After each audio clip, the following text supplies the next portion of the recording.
नमस्कार बंधुगण बंधु मैंने आपण मान समस्त को आज ज्योतिष कार्यक्रम को स्वागत।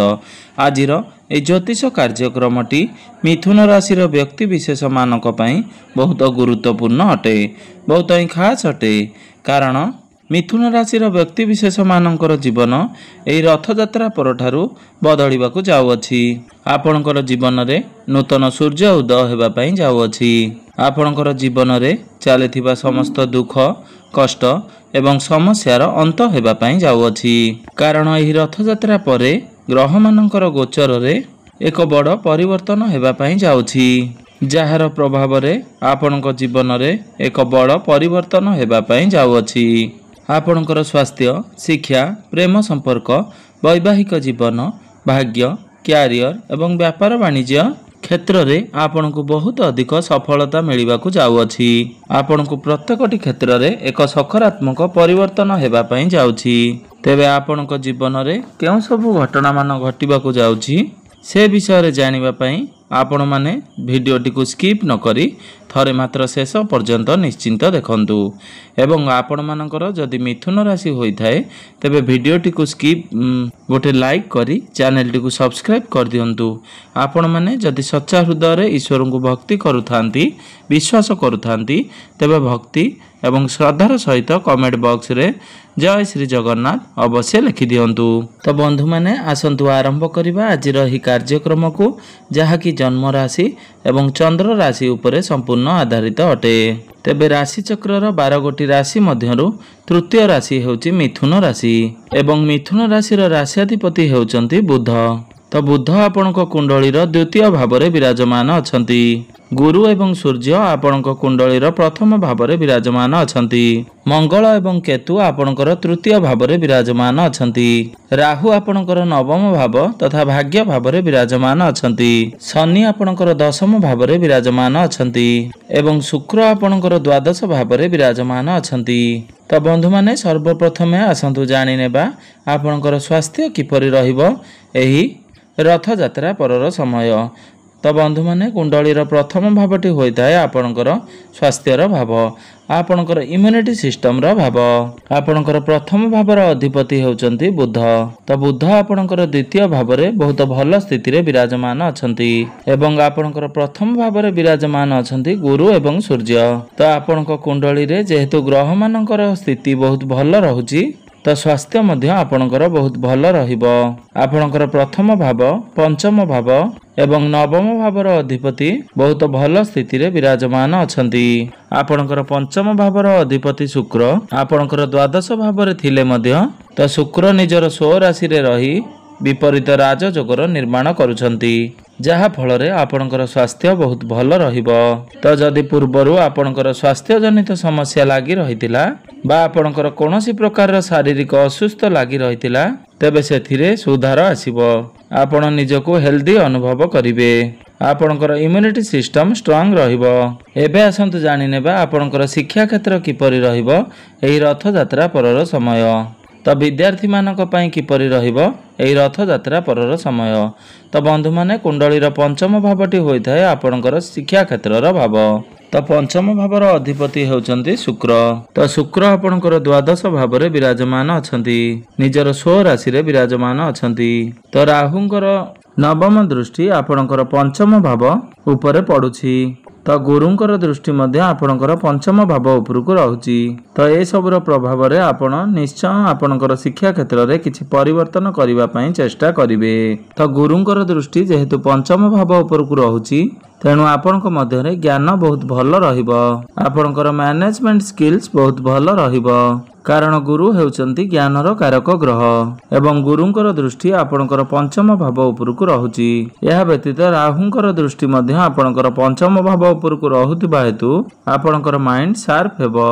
आपणक मध्य रे कैचिंग पावर भल रहिबो। तो आपण प्रत्येक जिनिस को भल भाबरे बुझी परिबे।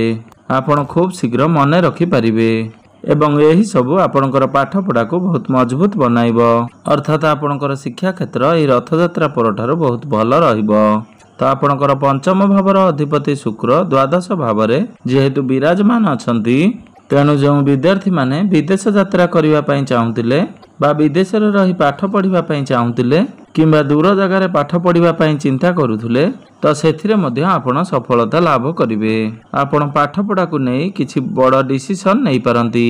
ଏହା ବ୍ୟତୀତ ଏହି ରଥଯାତ୍ରା ପରେ ଯଦି ଆପଣଙ୍କର କିଛି ଆଡ଼ମିସନ୍ କରିବାର ଅଛି କିମ୍ବା ଫର୍ମ ଫିଲ୍ଅପ୍ କରିବାର ଅଛି ସେଥିପାଇଁ ସମୟ ବହୁତ ଭଲ ରହିବ। ଏବଂ ଆପଣଙ୍କର ଯଦି କିଛି ଏକ୍ଜାମ୍ ଅଛି ବା କମ୍ପିଟେଟିଭ୍ ଏକ୍ଜାମ୍ ରହିଛି ତ ସେଥିରେ ମଧ୍ୟ ଆପଣ ସଫଳ ଲାଭ କରିବେ। ଏବେ ଆସନ୍ତୁ ଜାଣିନେବା ଆପଣଙ୍କର ପ୍ରେମ ଜୀବନ କିପରି ରହିବ ଏହି ରଥଯାତ୍ରା ପରର ସମୟ। ତ ବନ୍ଧୁମାନେ, କୁଣ୍ଡଳୀର ପଞ୍ଚମ ଭାବଟି ଶିକ୍ଷାର ଭାବ ହେବା ସହିତ ପଞ୍ଚମ ଭାବଟି ହୋଇଥାଏ ଆପଣଙ୍କର ପ୍ରେମ ଜୀବନର ଭାବ। ତ ଆପଣଙ୍କର ପଞ୍ଚମ ଭାବର ଅଧିପତି ହେଉଛନ୍ତି ଶୁକ୍ର। ତ ଶୁକ୍ର ଆପଣଙ୍କର ଦ୍ୱାଦଶ ଭାବରେ ବିରାଜମାନ ଅଛନ୍ତି।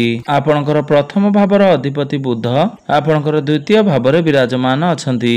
ତ ଗ୍ରହମାନଙ୍କର ସ୍ଥିତି ବହୁତ ଭଲ ଥିବା କାରଣରୁ ଆପଣଙ୍କର ପ୍ରେମ ଜୀବନ ଏହି ରଥଯାତ୍ରା ପରଠାରୁ ବହୁତ ଭଲ ରହିବ।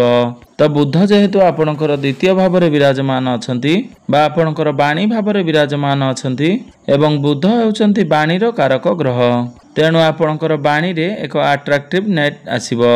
ଆପଣଙ୍କର କଥା କହିବାର ଶୈଳୀ ଦ୍ୱାରା ଆପଣଙ୍କର ପାର୍ଟନର ଆପଣଙ୍କ ଆଡ଼କୁ ଆକର୍ଷିତ ହେବେ। ତ ଆପଣଙ୍କ ମଧ୍ୟରେ ପୂର୍ବରୁ ଯଦି କୌଣସି ପ୍ରକାର ମନମନାନ୍ତର ଭଳି ସମସ୍ୟା ଲାଗି ରହିଥିଲା ବା କୌଣସି ପ୍ରକାରର ମିସ୍ଅଣ୍ଡରଷ୍ଟାଣ୍ଡିଂ ଥିଲା ତ ଆପଣ ନିଜର କଥା କହିବାର ଶୈଳୀ ଦ୍ୱାରା ସେ ସବୁକୁ ସମାଧାନ କରିଦେବେ। ତ ରଥଯାତ୍ରା ପରଠାରୁ ଆପଣଙ୍କର ପ୍ରେମ ଜୀବନ ବହୁତ ଭଲ ରହିବ। ଯେଉଁମାନେ କୌଣସି ପ୍ରକାର ରିଲେସନସିପ୍ରେ ନଥିଲେ ଏହି ରଥଯାତ୍ରା ପରେ ଆପଣଙ୍କର କୌଣସି ରିଲେସନ୍ ବନିବାର ବହୁତ ଅଧିକ ସମ୍ଭାବନା ବନୁଅଛି। ଏବେ ଆସନ୍ତୁ ଜାଣିନେବା ଆପଣଙ୍କର ବୈବାହିକ ଜୀବନ କିପରି ରହିବ ଏହି ରଥଯାତ୍ରା ପରଠାରୁ। ତ ବନ୍ଧୁମାନେ, କୁଣ୍ଡଳୀର ସପ୍ତମ ଭାବଟି ହୋଇଥାଏ ଆପଣଙ୍କର ବୈବାହିକ ଜୀବନର ଭାବ, ଆପଣଙ୍କର ଜୀବନ ସାଥୀଙ୍କର ଭାବ। ତ ଆପଣଙ୍କର ସପ୍ତମ ଭାବର ଅଧିପତି ହେଉଛନ୍ତି ଦେବଗୁରୁ ବୃହସ୍ପତି। ତ ଗୁରୁ ଆପଣଙ୍କ କୁଣ୍ଡଳୀର ପ୍ରଥମ ଭାବରେ ବିରାଜମାନ ଅଛନ୍ତି। ତ ପ୍ରଥମ ଭାବରେ ରହି ଗୁରୁ ଆପଣଙ୍କର ସପ୍ତମ ଦୃଷ୍ଟିରେ ଆପଣଙ୍କର ସପ୍ତମ ଭାବକୁ ଦେଖୁଛନ୍ତି। ତ ପୂର୍ବରୁ ଗୁରୁ ଆପଣଙ୍କର ଦ୍ୱାଦଶ ଭାବରେ ଥିଲେ, ଯାହା ଫଳରେ ଆପଣଙ୍କ ବୈବାହିକ ଜୀବନରେ କିଛି ନା କିଛି ସମସ୍ୟା ସୃଷ୍ଟି ହେଉଥିଲା। ଆପଣଙ୍କର ଜୀବନ ସାଥୀଙ୍କର ସ୍ୱାସ୍ଥ୍ୟରେ କିଛି ସମସ୍ୟା ଦେଖାଦେଉଥିଲା। ମାତ୍ର ବର୍ତ୍ତମାନ ଗୁରୁ ଆପଣଙ୍କର ପ୍ରଥମ ଭାବରେ ଅଛନ୍ତି, ବହୁତ ଭଲ ସ୍ଥିତିରେ ଅଛନ୍ତି। ତ ନିଶ୍ଚିନ୍ତ ଭାବରେ ଆପଣଙ୍କର ବୈବାହିକ ଜୀବନ ସୁଖମୟ ବ୍ୟତୀତ ହେବ। ଆପଣଙ୍କ ମଧ୍ୟରେ ଅଣ୍ଡରଷ୍ଟାଣ୍ଡିଂ ଭଲ ରହିବ। ଆପଣ ପରସ୍ପରକୁ ବହୁତ ଭଲ ଭାବରେ ବୁଝିପାରିବେ ଏବଂ ପ୍ରତ୍ୟେକ କ୍ଷେତ୍ରରେ ଆପଣ ପରସ୍ପରକୁ ସାହାଯ୍ୟ କରିବେ। ଏହା ବ୍ୟତୀତ ଆପଣଙ୍କ ଜୀବନସାଥୀଙ୍କର ପର୍ସନାଲ ଏବଂ ପ୍ରଫେସନାଲ ଲାଇଫରେ ଗ୍ରୋଥ ଆସିବ, ତାଙ୍କ ସ୍ୱାସ୍ଥ୍ୟରେ ଉନ୍ନତି ଆସିବ। ଏବେ ଆସନ୍ତୁ ଜାଣିନେବା ସବୁଠାରୁ ଗୁରୁତ୍ୱପୂର୍ଣ୍ଣ ବିଷୟବସ୍ତୁ ଆପଣଙ୍କର ଭାଗ୍ୟ, କ୍ୟାରିୟର ଏବଂ ବ୍ୟାପାର ବାଣିଜ୍ୟର ସ୍ଥିତି କିପରି ରହିଛି ଏହି ରଥଯାତ୍ରା ପରର ସମୟ। ତ ବନ୍ଧୁମାନେ, ନବମ ଭାବଟି ହୋଇଥାଏ ଆପଣଙ୍କର ଭାଗ୍ୟର ଭାବ। ତ ଆପଣଙ୍କର ଭାଗ୍ୟ ଭାବର ଅଧିପତି ହେଉଛନ୍ତି ଶନି। ତ ଶନି ଆପଣଙ୍କର ଦଶମ ଭାବରେ ବିରାଜମାନ ଅଛନ୍ତି। ଶନି ଆପଣଙ୍କର କେନ୍ଦ୍ର ଭାବରେ ବିରାଜମାନ ଅଛନ୍ତି ଏବଂ ଶନି ଦଶମ ଭାବରେ ରହି କେନ୍ଦ୍ର ତ୍ରିକୋଣ ରାଜଯୋଗର ନିର୍ମାଣ କରୁଛନ୍ତି। ତେବେ ଆପଣଙ୍କର ନବମ ଭାବରେ ରାହୁ ବିରାଜମାନ ଅଛନ୍ତି, ତେଣୁ ବିନା ପ୍ରତିବନ୍ଧକରେ ଆପଣଙ୍କର କୌଣସି ବି କାମ ହେବ ନାହିଁ। ଆପଣ ପ୍ରତ୍ୟେକଟି କାର୍ଯ୍ୟ ଆରମ୍ଭ କରିବା ପୂର୍ବରୁ ପ୍ରତିବାଧା ଦେଇ ଯିବାକୁ ପଡ଼ିବ, କିନ୍ତୁ ଆପଣଙ୍କୁ ପରିଶେଷରେ ସଫଳତା ପ୍ରାପ୍ତି ହେବ, କାରଣ ଆପଣଙ୍କର ନବମ ଭାବର ଅଧିପତି ଶନି ବହୁତ ଭଲ ସ୍ଥିତିରେ ବିରାଜମାନ ଅଛନ୍ତି। ତେଣୁ ଆପଣ ବାଧାବିଘ୍ନକୁ ଡରି ନ ଯାଇ ପ୍ରତ୍ୟେକଟି କାର୍ଯ୍ୟରେ ଆଗକୁ ବଢ଼ନ୍ତୁ, କାରଣ ପରିଶେଷରେ ଆପଣଙ୍କୁ ସଫଳତା ପ୍ରାପ୍ତି ହେବ। ଆପଣ ତରବରିଆ ଭାବରେ ଯେପରି କୌଣସି ନିଷ୍ପତ୍ତି ନିଅନ୍ତୁ ନାହିଁ କିମ୍ବା କୌଣସି କାର୍ଯ୍ୟ କରନ୍ତୁ ନାହିଁ, କାରଣ ଆପଣ ଯଦି ତରବରିଆ ହେବେ ସେହି କାର୍ଯ୍ୟରେ ଆପଣଙ୍କୁ ସଫଳତା ମିଳିବ ନାହିଁ।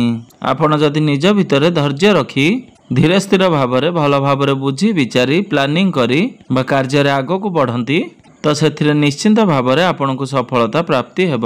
ତେବେ ଏହି ରଥଯାତ୍ରା ପରେ ଯଦି ଆପଣ କିଛି ବଡ଼ କାର୍ଯ୍ୟର ଆରମ୍ଭ କରୁଛନ୍ତି, କିଛି ଶୁଭ ମାଙ୍ଗଳିକ କାର୍ଯ୍ୟର ଆୟୋଜନ କରୁଛନ୍ତି ବା କିଛି ବଡ଼ ଜିନିଷର କିଣାକିଣି କରୁଛନ୍ତି, କିଛି ବଡ଼ ଜାଗାରେ ଇନଭେଷ୍ଟମେଣ୍ଟ କରୁଛନ୍ତି, ତ ପ୍ଲାନିଂ କରିକି ସେ ସବୁ କରୁଛନ୍ତି ତ ନିଶ୍ଚିନ୍ତ ଭାବରେ ଏସବୁ କ୍ଷେତ୍ରରେ ଆପଣଙ୍କୁ ସଫଳତା ପ୍ରାପ୍ତି ହେବ। ଏବେ ଆସନ୍ତୁ ଜାଣିନେବା ଆପଣଙ୍କର କାର୍ଯ୍ୟକ୍ଷେତ୍ର କିପରି ରହିବ ବା କ୍ୟାରିୟର କିପରି ରହିବ ଏହି ରଥଯାତ୍ରା ପରର ସମୟ। ତ ବନ୍ଧୁମାନେ, କୁଣ୍ଡଳୀର ଦଶମ ଭାବଟି ହୋଇଥାଏ ଆପଣଙ୍କର କ୍ୟାରିୟରର ଭାବ। ତ ଆପଣଙ୍କର ଦଶମ ଭାବର ଅଧିପତି ହେଉଛନ୍ତି ଗୁରୁ। ତ ଆପଣଙ୍କର ଦଶମ ଭାବର ଅଧିପତି ହେଉଛନ୍ତି ଦେବଗୁରୁ ବୃହସ୍ପତି। ତ ଗୁରୁ ଆପଣଙ୍କର ପ୍ରଥମ ଭାବରେ ବିରାଜମାନ ଅଛନ୍ତି। ଆପଣଙ୍କର ଦଶମ ଭାବରେ ବିରାଜମାନ ଅଛନ୍ତି ଶନି, ଯିଏ ହେଉଛନ୍ତି କର୍ମର କାରକ ଗ୍ରହ। ତ ପୂର୍ବରୁ ଗୁରୁ ଆପଣଙ୍କର ଦ୍ୱାଦଶ ଭାବରେ ବିରାଜମାନ ଥିଲେ। ତ ଆପଣଙ୍କ ମଧ୍ୟରେ ଆଳସ୍ୟପଣ ରହୁଥିଲା। ତ କାମ କରିବାରେ ଆପଣଙ୍କର ଆଦୌ ଆଗ୍ରହ ଆସୁନଥିଲା। ମାତ୍ର ବର୍ତ୍ତମାନ ଗୁରୁ ଆପଣଙ୍କର ପ୍ରଥମ ଭାବରେ ବହୁତ ଭଲ ସ୍ଥିତିରେ ବିରାଜମାନ ଅଛନ୍ତି, ଯାହା ଫଳରେ ଆପଣଙ୍କ ମନରେ କାମ କରିବା ପାଇଁ ଆଗ୍ରହ ବଢ଼ିବ।